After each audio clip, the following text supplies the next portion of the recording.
had the constant manufacture of mountain ranges of money that was thrown into the economy. The traditional monetarists, right-wing economists were saying, oh, this is going to create inflation. No, zero inflation. The central banks were struggling to create inflation. They couldn't. They were pumping money into the economy, hoping prices would go up. They wouldn't. Prices would be stagnant or falling. Why was that the case? Yeah. Well, while wealth was going up, wealth of very, very few. Because think about it. 2008 was our 1929, complete collapse of the financial sector, immediately a recession, very low investment, very low demand, low quality jobs, as David Graeber called them, bullshit jobs. Okay, so that was the scene since 2008. The central bank prints money. What is the theory of quantitative easing, as it's called, money printing? Up until 2008, the idea was that if you want to stimulate the economy through the central bank, you reduce interest rates. Well, you can't reduce them when they're at zero. I mean, you can take them to 0, -0.5. But if you take them to -3%, would you keep money in the bank if you lost 3% every month? So the banking system will be destroyed. So they reached the lower zero bound, and then they had to do something to stimulate further. So they started printing money. But the thing is, in capitalism, as we had it in the last 100 years, since the creation of the Fed, the Central Bank of the United States and so on, the legal structure is this. You have a central bank. The central bank is not like other banks. You and I cannot have accounts with the central bank, but the banks have an account with the central bank. So all the commercial banks have an account with the central bank. The central bank, if it wants to create money, it effectively gives an overdraft facility. It types numbers, a few billion, into the accounts of the commercial banks, hoping that the commercial banks will get that money, it's free money, to lend it to businesses who are then going to take it and invest it, hire people, invest in machinery, education, training, and so on. Right? That's the theory. What's the reality? The reality, and I have witnessed that, I have to tell you. The reality is this.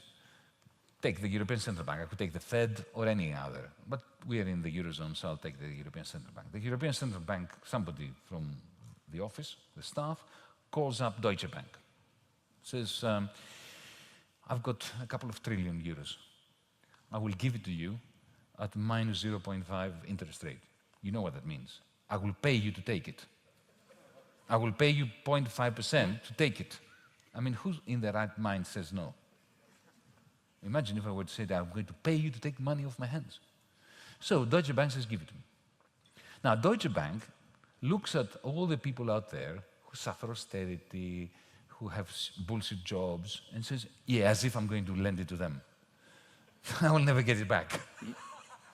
So you know what Deutsche Bank does? Picks up the phone and calls Volkswagen, Siemens, Alstom, Google, Apple, and say, would you like some free money?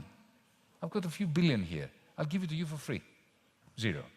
The Deutsche Bank has already made a profit. It's been paid for by the central bank to take it, and it's giving it away for free. It's a very easy life.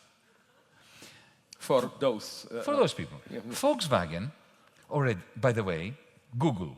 Google, Apple has $210 billion of savings. Just stating that, there's something really wrong with capitalism, because companies should never save. You and I should save, and companies should borrow it from us to invest. When the companies have billions of savings, there's something wrong. Close bracket again. But nevertheless, Volkswagen has billions in the bank, which is not investing. It's too fearful. Why is Volkswagen not investing? They could have created a Tesla competitor, but they look at you folks and say, yes, if they will be able to buy it. The useless, poor folks. They can't afford to pay 100,000 euros for a top-of-the-range Tesla competitor. So instead, they do something simpler. They take the money from Deutsche Bank and they go to the Frankfurt Stock Exchange. And you know what they do? They buy Volkswagen shares. Volkswagen buys Volkswagen shares. Guess what happens to the share price? Goes up. Their own salaries, the Volkswagen directors, are linked to the share price. So they get money out of that, personal money, not as a company. And they go to Berlin and they buy a nice apartment. House prices go up. So if you have apartments in Berlin, you benefit from that too.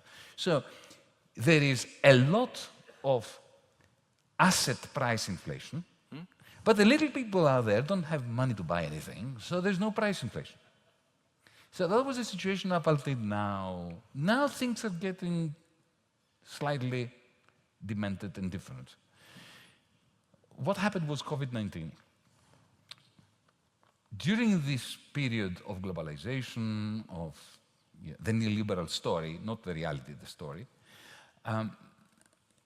whereas once upon a time, you had a car that was being made in two plants. There was a plant here making engines and another one making the chassis and the car. And then they would bring them together. In the last 30 years, I was reading about that, a Nissan Qashqai made in Newcastle in North England was made in 120 different places. And the fender, the protective piece of plastic at the front, crisscrossed between Britain and the continent 35 times before it was completed. First it would go as metal, then they would do something, and then they would go back, then they would put some lights on, then they would go back. So this is what I mean by supply chains. Lots of transporting. Yeah? And a supply network that was working like a Swiss watch, beautifully. Everything measured the last moment, just in moment, no warehouses to save on money. So it would be a system that worked like clockwork. You would need a shock absorber, and suddenly the shock absorber would arrive in a truck. You wouldn't have to store it anywhere. Okay. But the moment COVID-19 hit, and the governments pressed the stop button, all those factories stopped working. Now, the ships that were, the container ships that were carrying stuff from China to Los Angeles, industrial goods, iPhones, right? Whatever. They were in mid-journey. They were in the middle of the Pacific. They couldn't stop. So they went to Los Angeles. They all accumulated in Los Angeles. They got there. The ports were not working. Nothing was working. They got stuck there. Okay? Similarly, the tankers carrying LNG, liquid gas, from Qatar to China continued and ended up in China, unloaded the LNG. Right? Stayed there. Then when they pressed the green button again for the whole system to work again, it couldn't work. Why? Because all the ships that should carry stuff that was being produced in China were all in Los Angeles. And all the ships that were carrying energy from Qatar to China were in China. Now you may say that, okay, well, how long does it take for those ships to go back? It takes a month. Yeah, it takes a month, but it doesn't solve the problem, because by the time they're back, the stockpiles are huge. Meanwhile, COVID-19 meant that consumer demand for goods went up because we were all stuck inside the house and we were ordering stupid things to pass the time with, right? So demand went up, stockpiles went up, and the supply chains broke down. That pushed energy prices up, that pushed transport price. Now, there is another element here, which you won't hear many people telling this, but that's why important that I should let you into the secret. Capitalism works on the basis of futures markets. The great money, the great profits are not made so much in buying and selling stuff, but in buying and selling the right to buy and sell stuff, right? So people go to the Chicago exchange and they buy next year's oranges that doesn't exist, which will exist next year. They can do the same thing with transport. They can buy transport capacity now for the next 10 years.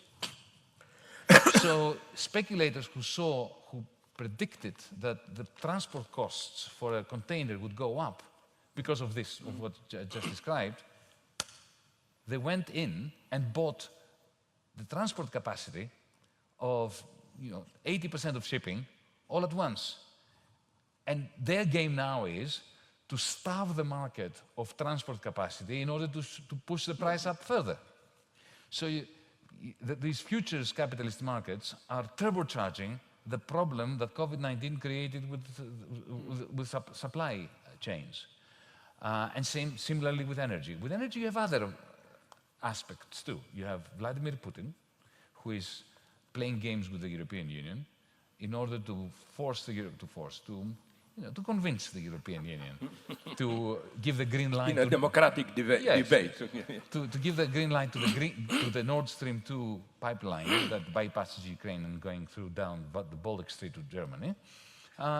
He's reducing the supply of energy at a time when, for some reason, wind, I've been told, has died down in the last 8 months compared to the average strength of the wind in the North Sea and across Europe, which meant that wind power generation went down at a time when the supply of gas, because of... So there are... Okay, these things should iron themselves out very quickly. But when you throw in the speculation, it's much easier to see how these problems are magnified and stretched into the future. Now, with working classes, the precariat, the weaker members of society, having suffered 12, 30 years of this deflation, while the rich are getting richer through the process of money printing by the central banks that I described, when these people are facing deflation, they have incredibly bad jobs, they are now facing increases in their rents, they're facing increases in their electricity bill and so on, you realize that their circumstances are becoming increasingly unbearable, even though for the last 12 years they were almost used to unbearable circumstances. This is now getting deeper and worse. Add to this the terrible authoritarianism of states and governments that through COVID-19 discovered that they can do anything they want with us. Because think about it, I mean, I'm not against lockdowns if you have a pandemic, but the power to say to people you're not going to step out of your home is an exorbitant power. And when you've had government after government after government serving the interests of the 1% of the 1%, naturally authoritarian, increasingly authoritarian with COVID-19, it is really very easy if you combine the discontent felt by rising prices, falling quality of jobs, not so much quantity, but bullshit jobs multiplying, with fear of the system, with mistrust in the government, you bring in all these things together, and this is a great gift for fascists. That's it.